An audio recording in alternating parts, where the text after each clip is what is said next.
Maka kita butuh kepemimpinan yang itu bertipe solidarity maker, di mana daerah itu tidak diberikan kemerdekaan untuk bagaimana menentukan pimpinan mereka. Dan hari ini memang yang kita bisa lakukan dalam konteks pilkada adalah bagaimana melakukan penyadaran itu.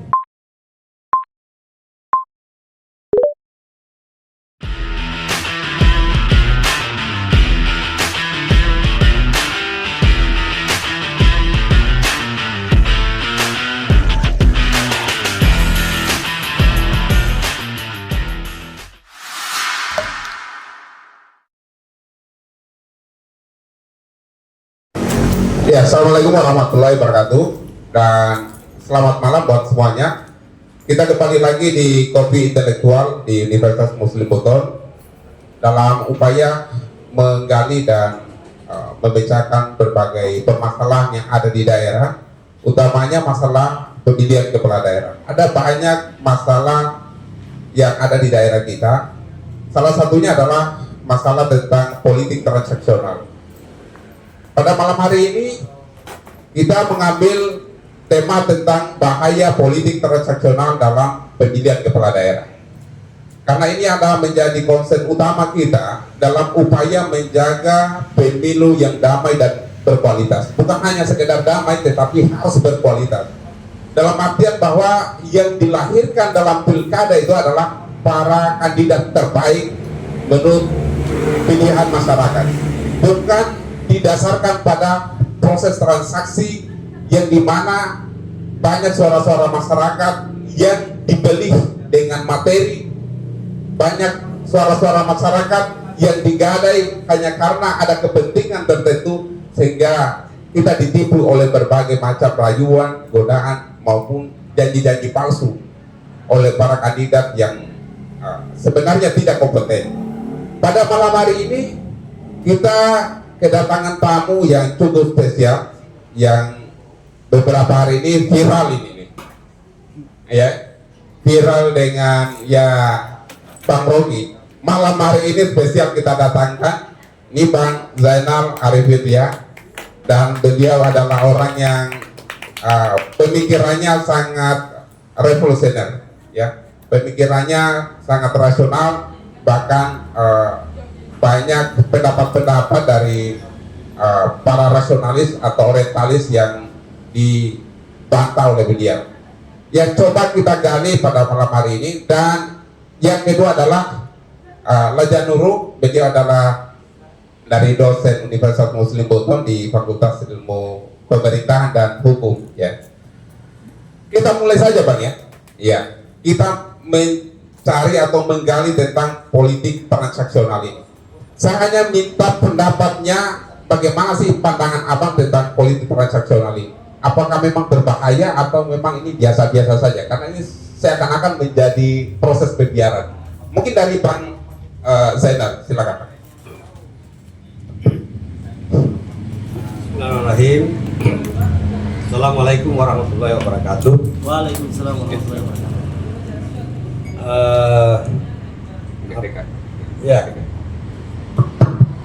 Ya, jadi saya sebenarnya ingin mulai dari kenapa pilkada itu harus diadakan, apa tujuannya. Dan kita tahu bahwa sebenarnya pemilu itu adalah fungsinya itu untuk rekrutmen kepemimpinan politik. Dan pemilu itu diharapkan dalam momen pemilu itu ada evaluasi terhadap kepemimpinan sebelumnya, kemudian kita ingin memilih kepemimpinan ke depan. Nah, syarat seorang menjadi pemimpin itu sebenarnya sederhana, yaitu dia mempunyai kompetensi yang dibutuhkan untuk menjawab permasalahan yang dihadapi oleh warga masyarakat di mana dia memimpin.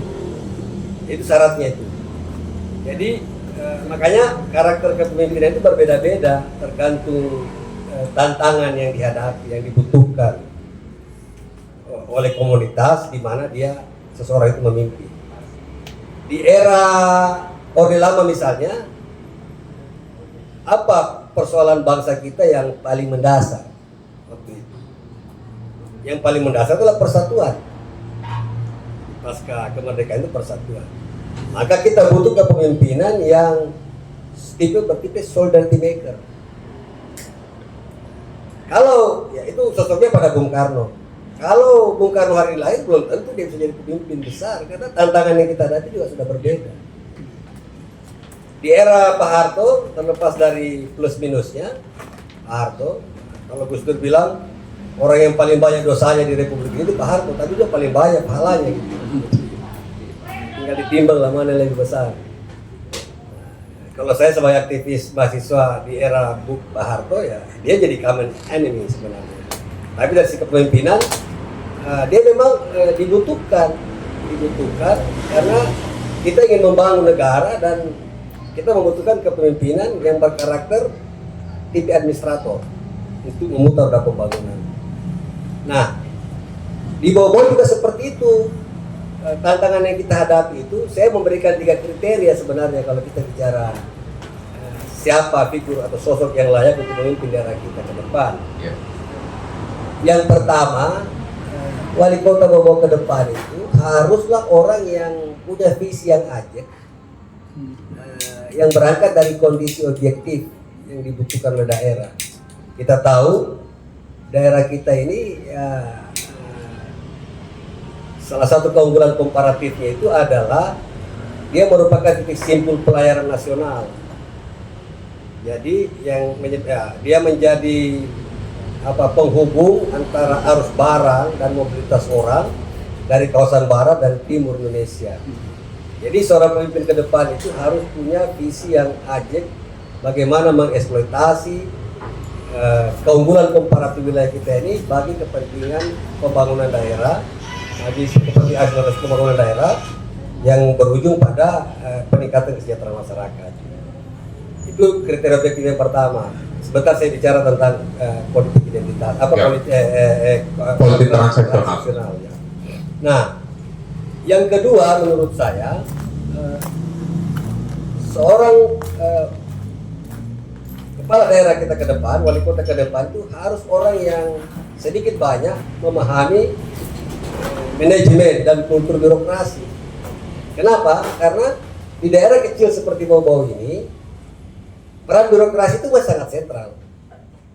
Birokrasi masih menjadi satu-satunya elit strategis. Karena peran swasta kita masih sangat kecil, yang tentu ke depan harus didorong. Karena semua daerah maju itu pasti karena swastanya maju, pengusahanya maju.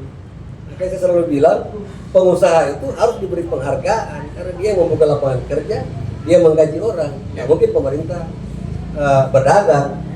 Tetapi kalau kita lihat kondisi objektif kita 5 tahun ke depan itu masih peran birokrasi itu masih sangat sentral karena belum ada elit strategis yang lain itu belum cukup kuat. Dan yang ketiga menurut saya ini penting karena kita akan memilih sebentar.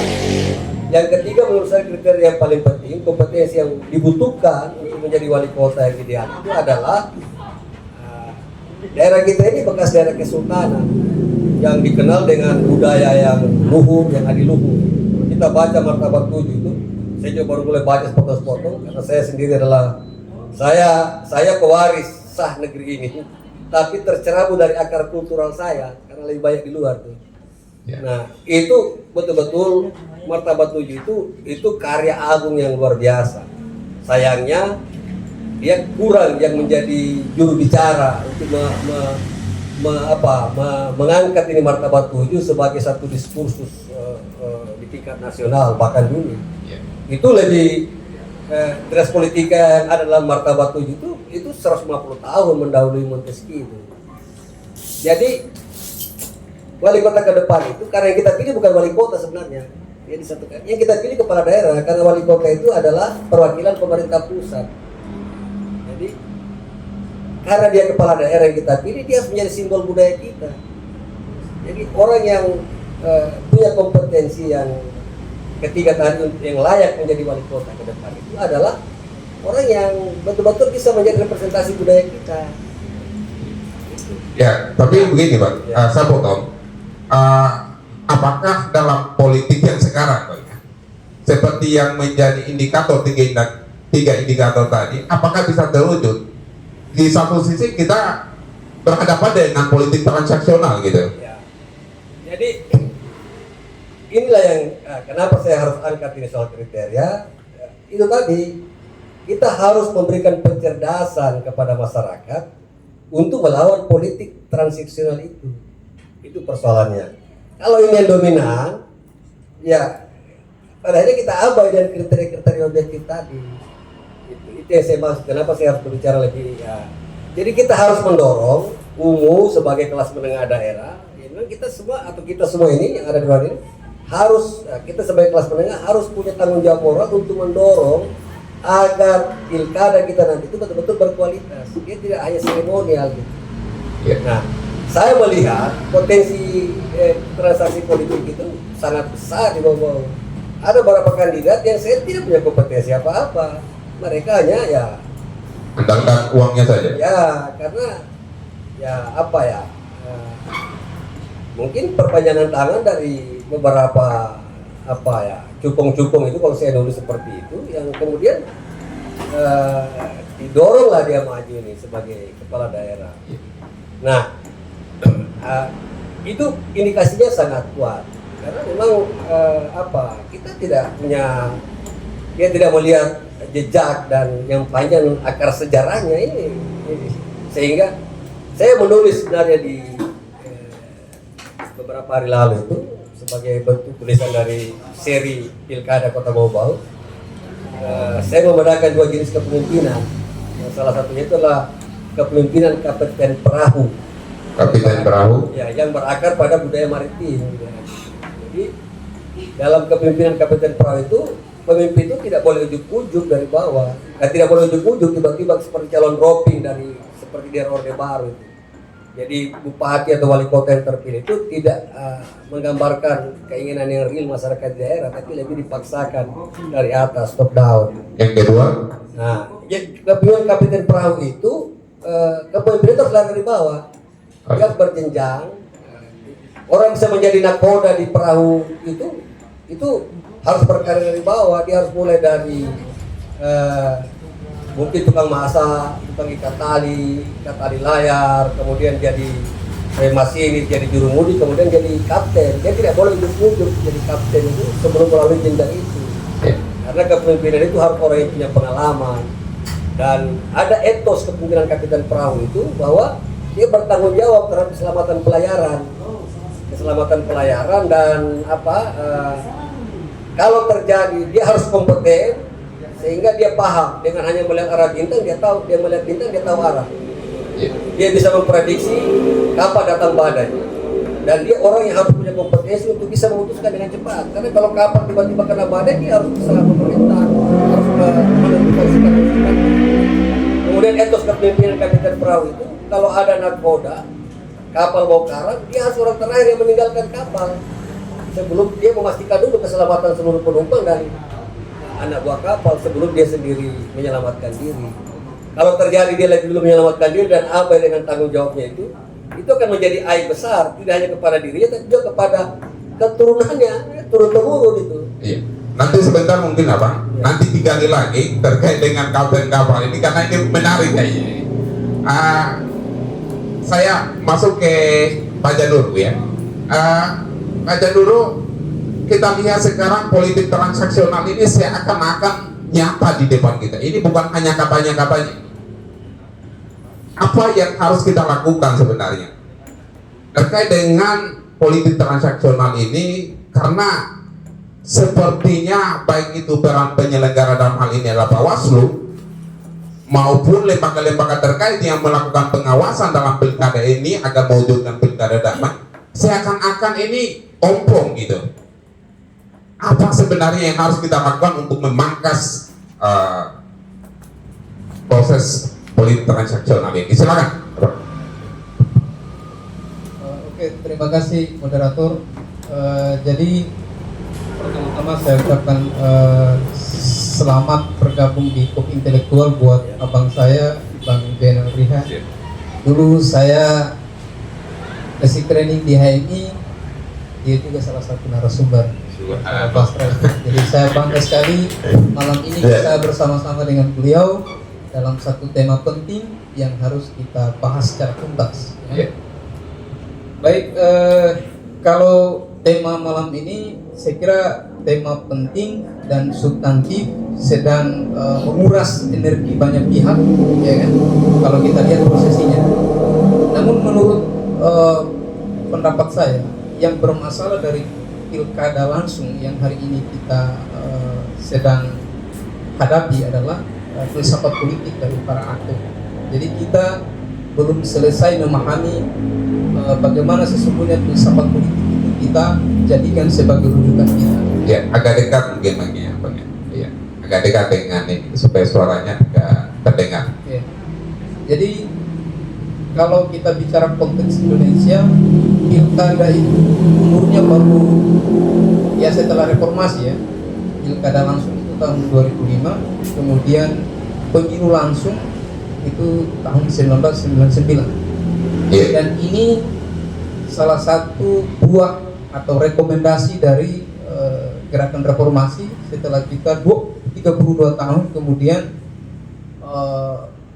berada dalam suasana atau era kekuasaan yang betul-betul sentralistik, di mana daerah itu tidak diberikan kemerdekaan untuk bagaimana menentukan pimpinan mereka.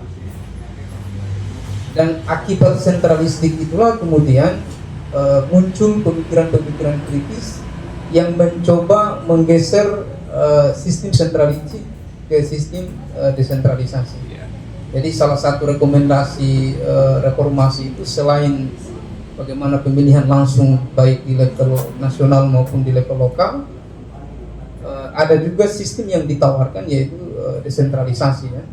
Dan intinya adalah desentralisasi politik di mana daerah juga diberi kewenangan untuk menyelenggarakan pemilihan langsung yang kemudian hari ini kita kenal dengan pilkada. Namun pada pelaksanaannya kemudian proses politik di level lokal ini menjadi kehilangan orientasi ya. Kalau tadi di awal kita ingin bagaimana sentralisasi kekuasaan itu kemudian kita batasi, tapi justru setelah desentralisasi kita berlakukan, yang terjadi adalah sentralisasi juga memuncak ke daerah. Dimana kalau mandat reformasi itu kan bagaimana kedaulatan rakyat sebagaimana yang dimandatkan undang-undang itu, misalnya demokrasi dari rakyat oleh rakyat dan untuk rakyat, betul-betul kemudian tidak terjadi setelah kita menyelenggarakan pilkada langsung. Kemudian yang diharapkan juga dari pilkada langsung ini adalah selain lahirnya pemimpin-pemimpin yang baik, pemimpin yang punya tanggung jawab untuk memikirkan bagaimana mewujudkan kesejahteraan rakyat di daerah, tapi yang terjadi justru kita mencoba melahirkan raja-raja kecil yang ada di daerah. Kita tahulah di daerah ini bagi orang yang sudah pernah berkuasa, ya kan, dia apa saja bisa dia lakukan ya untuk memaksa rakyat untuk mengawal kekuasaannya pun itu bisa. Nah, sehingga yang perlu untuk kita lakukan adalah bagaimana filsafat politik itu kemudian menjadi modal sosial kita, agar bagaimana dalam proses politik setiap orang tidak hanya mengejar kepentingan pribadi dan kelompok, tapi betul-betul memikirkan kepentingan bersama. Ya. Iya. Ya, saya melihat rusaknya proses politik kita ini karena kita tidak melembagakan tradisi yang selalu dikembangkan atau digaungkan oleh para filsuf seperti Plato dan Aristoteles ya, yang mencoba dalam proses politik itu harus ada juga yang namanya moral atau etika ya. Jadi saya potong ya. Ya. Politik transaksional ini apakah bertentangan dengan etika politik? Ya kalau secara praktis memang bertentangan, karena cita-cita awal pelaksanaan pilkada itu kan bagaimana mengembalikan kedaulatan rakyat. Nah hari ini yang terjadi, liberalisasi politik itu tidak lagi memberikan keleluasaan kepada rakyat untuk menentukan siapa pemimpin yang layak, ya kan? Bahkan yang terjadi adalah liberalisasi politik di level lokal ini justru yang dominan itu adalah partai politik. Mereka yang menentukan calonnya, calon yang mereka tentukan pun dia tidak punya parameter yang jelas, ya. Kalau dalam yang dikembangkan oleh Plato itu kan dia membagi cara pandang masyarakat, cara pandang seseorang untuk melihat masyarakat itu ada dua. Yang pertama, mereka yang memandang masyarakat itu sebagai entitas yang bisa dijadikan sekutu atau mitra dalam hal bekerja sama untuk mewujudkan cita-cita bersama.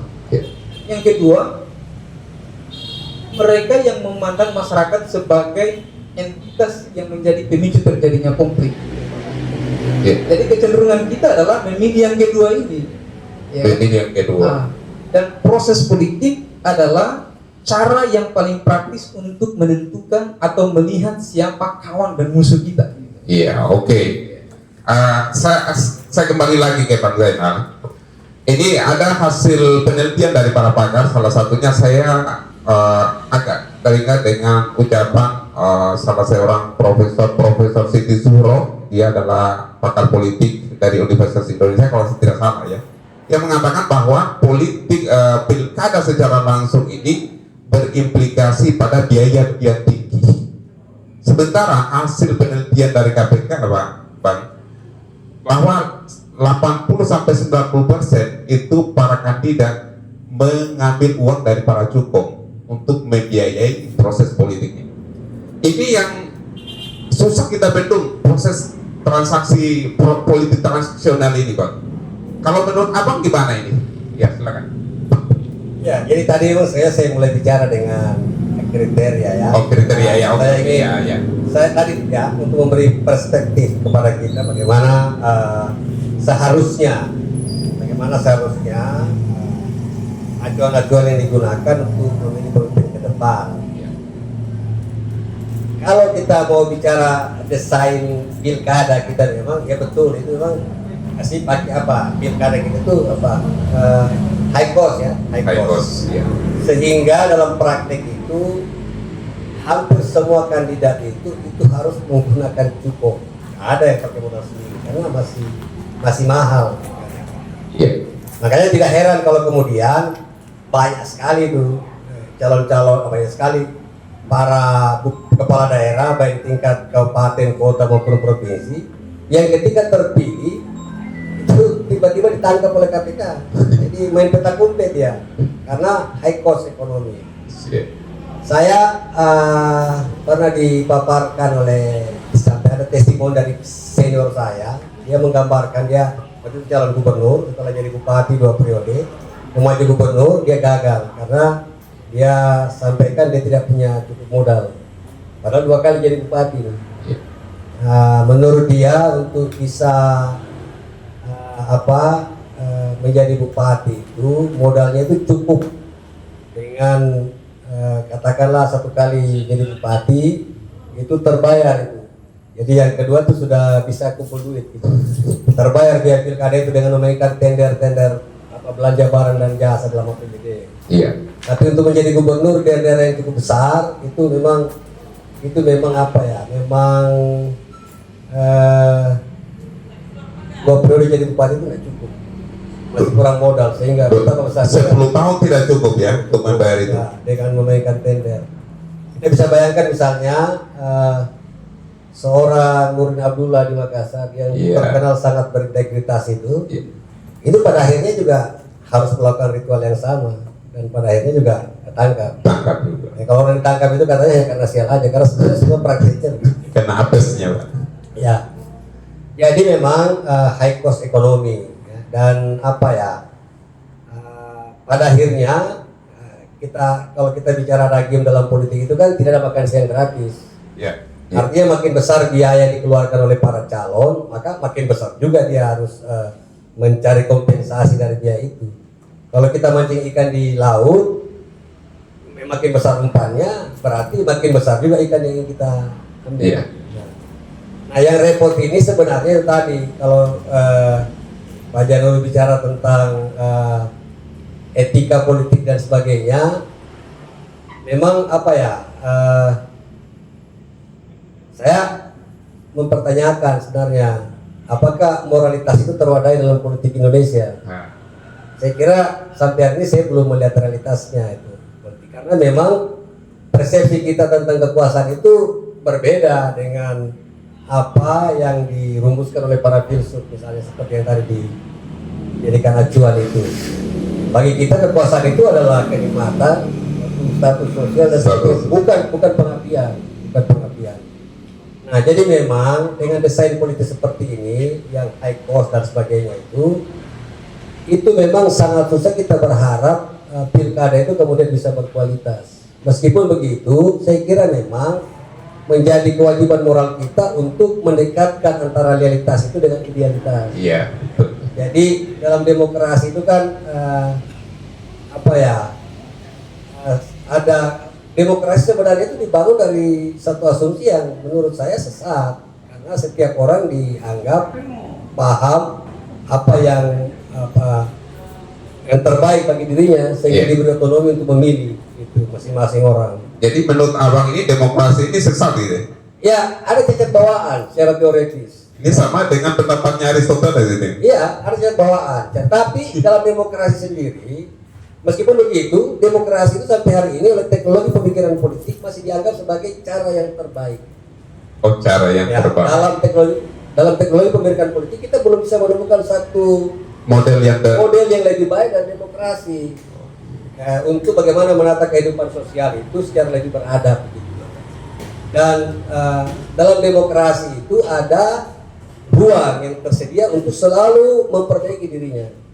Karena demokrasi itu bukan kita seperti menghitung bilangan dalam direct ukur yang statis dan harus berhenti pada satu bilangan tertentu. Dia satu proses kualitatif yang tidak pernah selesai, yang disertasi dinamis. Ibarat kita memutar radio itu, hari ini kita beri satu volume, besok kita beri satu volume, selanjutnya kita beri terus satu volume, tambah terus volume, dan tidak ada tujuannya. Makanya di Amerika pun yang dianggap sebagai kampion demokrasi selalu ada upaya untuk mencoba menyempurnakan. Nah, peran kita kampus itu di situ. Jadi kita selalu harus mencoba untuk mendekatkan antara idealitas tadi dengan realitas. Jadi memang itu tantangan kita, karena dengan money politik itu memang terdistorsi itu kita pada akhirnya melihat ini sebagai sebuah formalitas saja pilkada itu. Jadi mungkin secara kelembagaan itu bisa kita pandang sebagai demokrasi lah, karena pilihan rakyat. Tapi kalau kita bicara dalam konteks yang ideal itu dia pemimpin yang terpilih pada akhirnya tidak menjadi pencerminan dari kehendak masyarakat. Jadi dengan sendirinya demokrasi itu tidak terwujud sebenarnya, karena bukan rakyat yang berdaulat tapi uang yang berdaulat. Nah, bahayanya ke depan itu kalau saya bilang kita memilih pemimpin kan itu seperti nakoda tadi. Itu bagaimana kita ini daerah kita berlayar menuju pulau impian, kita perlu yang punya kompetensi supaya, karena sewaktu-waktu kita berhadapan dengan gelombang yang besar. Kita tidak bisa menggadaikan daerah ini dengan iming-iming duit, kemudian pada akhirnya melakukan kepemimpinan yang sebenarnya tidak kapabel. Itu bahayanya. Dan bagi saya itu generasi kita hari ini kalau itu kita lakukan, kita akan mewariskan utang kepada generasi masa depan, karena peluang-peluang untuk kita menjadi daerah yang maju sebenarnya sangat besar, tapi itu sangat ditentukan oleh kepemimpinan. Jadi saya tadi membahas 3 kriteria itu sebenarnya untuk membuat kriteria bagaimana kepemimpinan ke depan yang seharusnya bisa lahir dari konsultasi pilkada yang akan datang ini. Nah, itu bisa tercederai kalau lebih banyak money politik yang terjadi. Ya. Nah, inilah yang menurut saya harus kita awasi bersama. Saya sudah membentuk juga itu ada relawan anti money politik dan Luar biasa. Di Kota Bau-Bau. Kota Bau-Bau kita sudah buat grup WA-nya, mungkin dalam minggu-minggu ini saya akan undang untuk pertemuan untuk merumuskan agenda aksi. Jadi ini kita lakukan, ya kita tidak punya pretensi juga untuk mengatakan kita bisa memberantas semua money politik. Iya. Paling tidak kita minimalkan supaya antara keinginan rakyat itu dengan nanti yang bisa dihasilkan, kalau itu tidak apa ya, tidak terlalu distorsi lah. Iya. Oke. Saya melihat begini Bang, ada semacam anomali yang terjadi di masyarakat. Di satu sisi kita melihat bahwa politik transaksional itu buruk, ya, bahkan mencederai sistem yang ada. Tetapi di sisi lain, seakan-akan itu politik transaksi itu ditunggu banget. Ditunggu kapan serangannya, ditunggu kapan dikasih, ditunggu. Ini anomali gitu. Kita lihat bahwa ini dosa, tetapi kita lakukan gitu. Menurut saya apa yang salah dari ini? Iya, karena begini, itu tadi kita bicara tadi sudah dijelaskan tentang bagaimana mekanisme rekrutmen kita, mulai dari seleksi di partai itu kan sudah pakai duit semua, pakai duit semua, dan apa ya? Jadi sudah mulai pakai duit semua, jadi seleksinya itu tidak kualitatif, gitu, tidak kualitatif. Nah, akibatnya para calon baik di legislatif maupun di eksekutif, dia tidak mencerminkan kehendak rakyat, tapi dia lebih merepresentasikan keinginan partai. Jadi ada gap di situ, ada gap. Nah, rakyat selama ini merasa tidak diurusi sebenarnya, sehingga ya ketika Anda datang lagi untuk mau maju calon, ya toh 5 tahun saya tidak diurusi, Anda terpilih juga tidak akan ada berdampak apa-apa kepada saya. Ya sudah, mari kita transaksi. Jadi ini kayak lingkaran setan sebenarnya ini. Jadi memperbaiki ini memang ada dua gerakan simultan yang harus kita lakukan. Di satu sisi memang kita perlu melakukan penyadaran kepada masyarakat, tapi di sisi lain juga memang kita harus membenahi sistem politik kita. Pola rekrutmen kepemimpinan juga harus diperbaiki. Karena selama ini begitu, orang-orang baik di DPR maupun di pemerintahan eksekutif itu dia lebih merepresentasikan kehendak partai. Nah, partai-partai kita juga ini kan kadang-kadang juga kacau, kita melihat bagaimana bisa ketua partai itu mengatur hal-hal yang bersifat publik, itu nggak boleh sebenarnya, karena dia bukan pejabat yang elektif, yang terpilih secara tidak mendapat mandat dari rakyat untuk memimpin. Jadi ini memang kayak lingkaran setan kita di satu sisi, tapi ya saya kira memang kita tidak boleh berhenti di situ. Kita harus terus berupaya bagaimana memperbaiki kualitas demokrasi kita.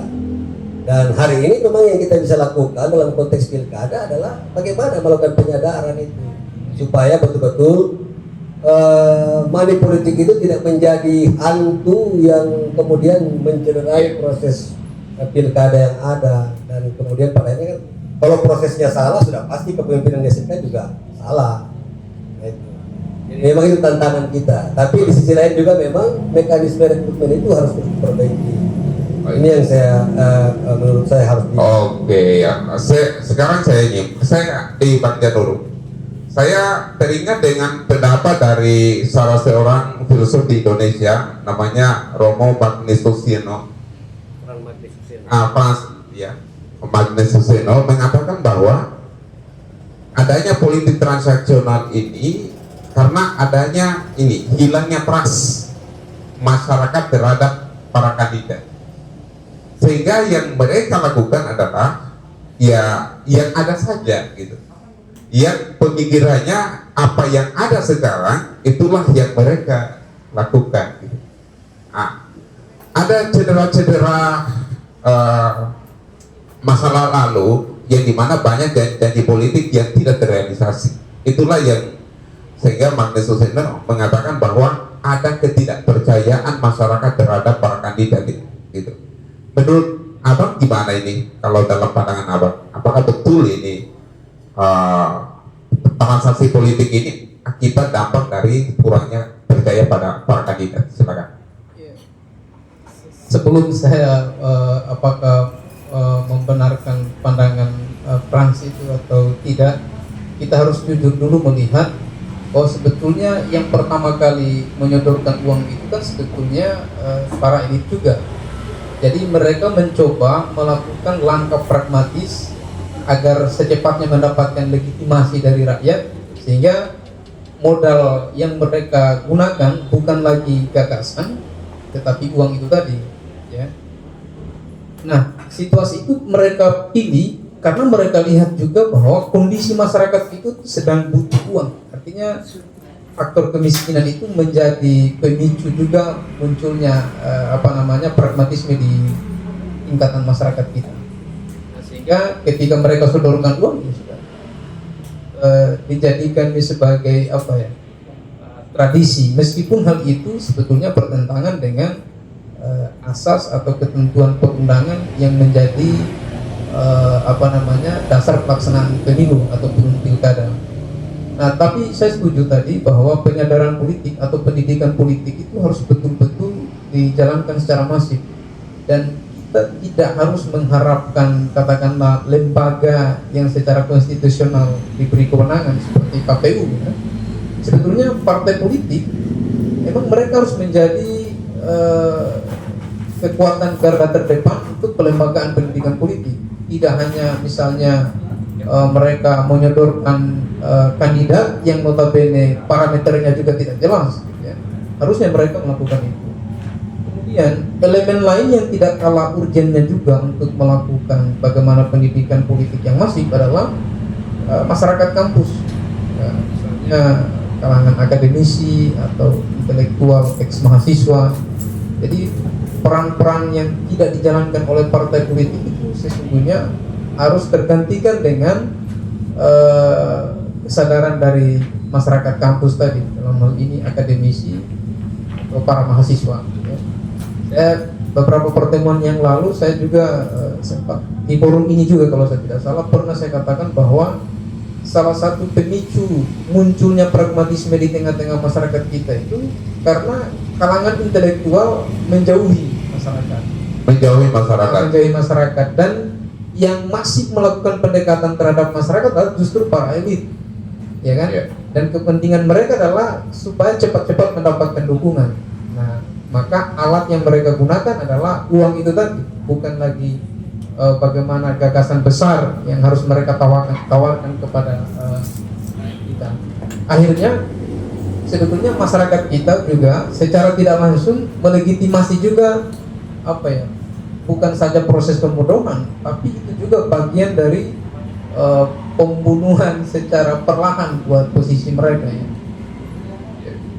Jadi saya itu. Oh iya. Oke, saya membuka kesempatan kepada teman-teman audiens untuk kita buka 2 orang untuk mengungkapkan gagasannya, nanti ditanggapi oleh narasumber, ya. Saya minta 2 orang untuk mengungkapkan gagasannya. Bang Makmur mau tidak ini? Biasanya Bang Makmur ini kasih. Yang lain ada tidak? Ada? Kalau tidak ada saya lanjut ini. Oke. Silakan. Terima kasih Bang Darmin. Assalamualaikum warahmatullahi wabarakatuh. Kepada kedua narasumber, terima kasih juga sudah memberikan kuliah politik di channel Kopi Intelektual. Saya sebetulnya memang banyak juga berpikir dan berdiskusi dengan teman-teman akademisi sampai mahasiswa tentang maraknya politik transaksional ini yang terjadi sekarang. Bahkan memang politik transaksional ini sudah menjadi kebiasaan yang memang itu dianggap lumrah di masyarakat. Kenapa? Karena memang elit politik kita itu memang memberikan kita ruang untuk melakukan politik transaksional tadi. Ya, terjadi memang di beberapa daerah, bahkan banyak teman-teman juga yang merasakan, bahkan itu berkecimpung di praktek-praktek politik transaksional ini. Idealnya tadi sudah dijelaskan oleh kedua narasumber tentang bagaimana memilih kriteria pemimpin, memilih pemimpin yang ideal itu seperti apa, tetapi dalam prakteknya seperti yang dijelaskan juga tadi Bang Janur, bahwa masyarakat kita itu sangat pragmatis dengan, bahkan skeptis dengan politikan kita sekarang, demokrasi yang sekarang. Dan saya juga tadi suka dengan gerakan anti money politik. Itu memang gerakan yang salah satu gerakan yang cukup membuat masyarakat tersadarkan dengan politik transaksional. Tetapi masalah kita yang sekarang, masalah yang harus kita hadapi sekarang, memang masyarakat sangat realistis dengan keadaan kondisi ekonomi. Itu juga memang menjadi alasan pembenar dari masyarakat untuk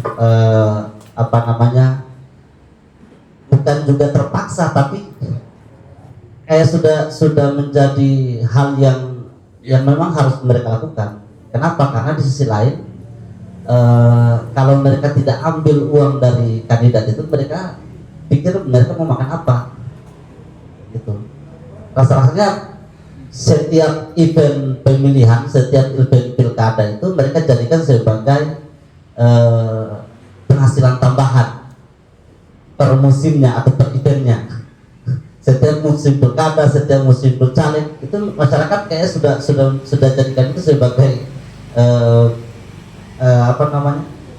sudah menjadikan itu sebagai ruang untuk mencari tambahan penghasilan. Nah, itu yang sekarang memang menjadi masalah di masyarakat kita, terlebih di daerah. Makanya saya ingin bertanya kepada kedua narasumber, apa langkah konkretnya sebenarnya?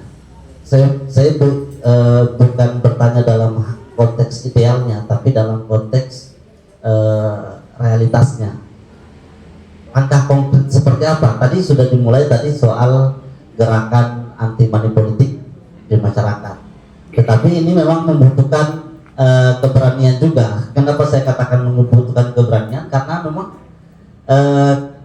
di situ ada pertarungan idealisme, ada pertarungan kita akan melawan orang-orang yang memang banyak yang pragmatis, bahkan skeptis juga dengan keadaan politik yang sekarang. Terima kasih. Oke. Ya, silakan. Ya gini ya, saya kira itu tidak sepenuhnya benar. Ya. Tidak sepenuhnya benar. Saya punya beberapa pengalaman terlibat dalam pilkada, di mana calon yang menang itu dia tidak punya uang. Oh, ada seperti itu. Tidak punya duit. Di Putar Utara 8 tahun lalu itu ketua kami, Provinsi Abu Hasan, itu tidak punya duit. Dia kepala biro, tidak pernah jadi kepala dinas, sehingga tidak punya anggaran. Anggarannya biro itu nempel di sekda, dari mantan guru, nggak ada. Jadi tidak pernah ngurus-ngurus proyek. Yang menarik, ketika dia kampanye itu justru disumbang oleh masyarakat. Orang datang bawa duit, bawa sapi. Masyarakat itu bawa makanan sendiri, pakai perahu dari kampung-kampung datang.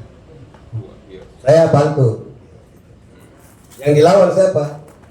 Itu incumbent, pernah jadi sekda, pernah jadi ketua Bapeda provinsi, pernah jadi sekda Kabupaten Buton, didukung oleh gubernur waktu itu, didukung oleh 3 kepala daerah di sini, wali kota, bupati, dan PJ bupati. Jadi saya kira kita juga punya modal budaya sebenarnya untuk meredam money politik ini. Ini kadang-kadang kita lupakan. Ya saya mau bilang begini, demokrasi itu tidak bisa diminta, harus dipaksakan. Jadi menjadi tanggung jawab moral kita, kelas menengah yang ada itu harus berbuat begitu. Kita punya modal sosial. Kalau tadi bicara modal sosial, nilai budaya kita yang begitu agung adiluhur, tradisi demokrasi kita ada. Makanya saya angkat tadi soal martabat 7. Itu saya berdebat dengan banyak dokter-dokter di Unhalu apa semua. Oh, itu relasi kuasa, apapun itu mau dibahasakan, Di Kesultanan Buton itu ada partai, Borong-Borong itu partai sebenarnya, nah, basis rekrutmen. Ada kompetisi ketika memilih sultan, dia tidak diwariskan, dia tidak ditunjuk. Ada kompetisi kualitatif, itu syarat-syarat demokrasi. Ada pengawas partainya, dan dia tidak simbol karena ada sultan yang digogoli, artinya dia efektif, gitu kan. Ada pertanggungjawaban. Jadi syarat-syarat demokrasi terpenuhi, artinya kita punya modal sosial sebenarnya. Hanya kan kadang-kadang kita tidak belajar dengan sejarah itu ya. Jangan-jangan justru sebenarnya bukan pada masyarakat, justru pada kita kelas menengah ini yang abai dengan tanggung jawab sosial kita. Jadi memang kita mulai dari diri kita, dari kampus, dari keluarga kita untuk menghindari itu. Saya pilkada kemarin saya umumkan 1 minggu itu saya pilih ini untuk tingkat itu. Orang tidak datang bawa duit. Jadi saya ngomong begitu ya, sesuatu yang kecil itu tadi kan ketika kita sampaikan itu pasti punya pengaruh ya. Nah, kalau makin banyak yang bicara kan makin. Iya. Jadi ada realitasnya di Buton Utara begitu, bisa menang itu tanpa duit. Jadi bagaimana masyarakat kita yakinkan, kemudian bisa merasa bahwa ini adalah kepentingan dia sendiri yang diperjuangkan, sehingga kandidat yang meskipun kita juga kecewa pada akhirnya kan, kita pada sosok figur, tapi kalau kita bicara mekanisme itu ada, jadi tidak selamanya seperti yang digambarkan tadi. Dan kita punya modal sosial sebenarnya daerah ini. Makanya tadi saya mulai dari situ, bukan saya menghindari pertanyaan, tapi saya ingin memulai itu sebagai satu proposisi lah begitu untuk kita bicara kelanjutannya. Kita punya modal sosial, kita punya modal nilai-nilai budaya yang sebenarnya sudah berakar. Kadang-kadang, jadi dari situ mungkin kita di kampus perlu merumuskan satu batas toleransi.